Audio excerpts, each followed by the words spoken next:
بہت اہم سوال بھی میرے ذہن میں آیا، میں اس پہ بھی چاہوں گا پیرزادہ صاحب آپ تھوڑی سی روشنی بھی ڈالیں کہ ہمارے یہاں عموماً بزرگان دین سے عقیدہ رکھتے ہوئے ان کے واقعات پہ زیادہ فوکس ہوتا ہے.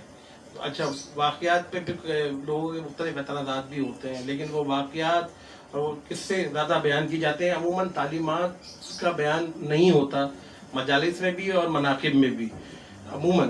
تو اس پہ ذرا میں چاہتا ہوں آپ روشنی ڈالیں. اور دوسرا خاص طور پہ نعت کے اندر جو مناقب کا بھی حوالہ بھی چل رہا تھا، میں چاہتا ہوں اس پہ بھی کہ زیادہ تر نعت کے اندر اہل بیت کا ذکر اور ان کی منقبت کریں یا ان کے ذکر کا بغیر بہت سے شعراء اس کا اہتمام بھی کرتے ہیں. تو یہ روایت اور اس پہ اس کی کیا وجہ ہے، اس پہ بھی تھوڑی سی روشنی ڈالیں.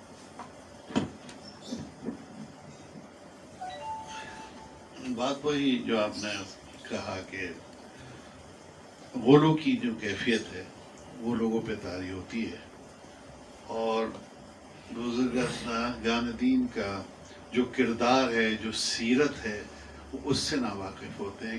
قصے سنائے ہوتے ہیں، وہ آگے بڑھاتے رہتے ہیں. ایک دفعہ میں نے کہا تھا کہ بھئی آج کا جو پیر ہے اس سے یہ تمام کچھ ایسی چیزیں کیوں نہیں سرزد ہوتی ہیں.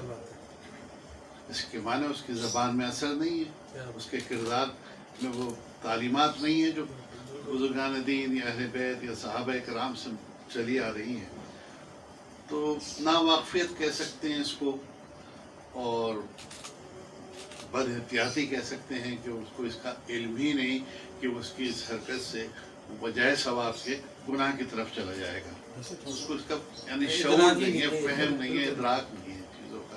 لہذا اب وہی ہے کہ کسی کو آپ شاعری سے تو روک نہیں سکتے، لیکن جیسے کہ آپ کام کر رہے ہیں سبیر رحمانی صاحب ریسرچ سینٹر، اس میں انہوں نے جو باقاعدہ ایک شعبہ قائم کیا کہ بھئی کن چیزوں کو روکنا چاہیے، کن چیزوں کو سراہنا چاہیے، کن چیزوں کو رد کرنا چاہیے، یہ بہت ضروری ہے. اور ہمارے یہاں اب یہ جا کے سلسلہ شروع ہوا ہے کہ تنقید کا لفظ ایسا تھا کہ اگر آپ نعت کے ساتھ لگا دیں تو وہ گناہ عظیم سمجھا جاتا تھا. وہ نعت پہ تنقید نہیں ہوتی، وہ جو صنف کو جس طرح استعمال کیا جا رہا ہے اس پر تنقید ہوتی اور ہونی چاہیے. جب تک وہ نہیں ہوگی لوگوں اس کے مضامین پہ مضامین. دوسری بات جیسے علامہ نے فرمایا کہ جی نعت میں بہت بات یہ آ جاتی ہے کہ جو نعت کہہ رہا ہے وہ کیا دیکھ رہا ہے، اور خصوصاً اہل بیت رسول اللہ کو رسول اللہ سے وہ جدا نہیں جانتا. اس کی عقیدت، اس کی محبت، اس کی مودت ایسی ہے، اور وہ اس مقام کو سے واقف ہے، تبھی وہ نعت میں منقبت کا شعر کہہ رہا ہے جو کہ اہل بیت سے متعلق زیادہ تر موجود ہیں.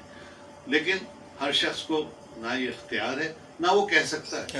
چاہے بھی تو یہ چاہت سے نہیں ہوتی چیزیں، یہ ودیت ہوتی ہے، عطائے خداوندی ہوتی ہے، اور اس کا وہ مقام ہوتا ہے جس مقام سے وہ ان چیزوں کو دیکھتا ہے.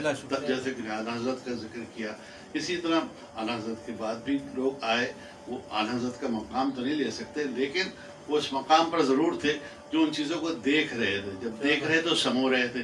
اس طرح سے لوگ مناقب میں بھی، جو نعت میں مناقب کے شعر جو آئے ہیں وہ زیادہ تر جو آئے ہیں وہ اہل بیت رسول اللہ سے آئے ہیں، اور اہل بیت رسول اللہ کو رسول اللہ سے جدا نہیں جانا جا سکتا.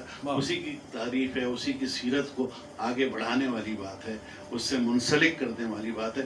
بات یہ ہے کہ سمجھ نعت کے ساتھ منقبت کے شعر کو سمجھنا اور کس طرح اس نے پرویا ہے اور اس کے معنی کیا ہیں وہ سمجھنا ہر ایک کے بس کی بات ہے.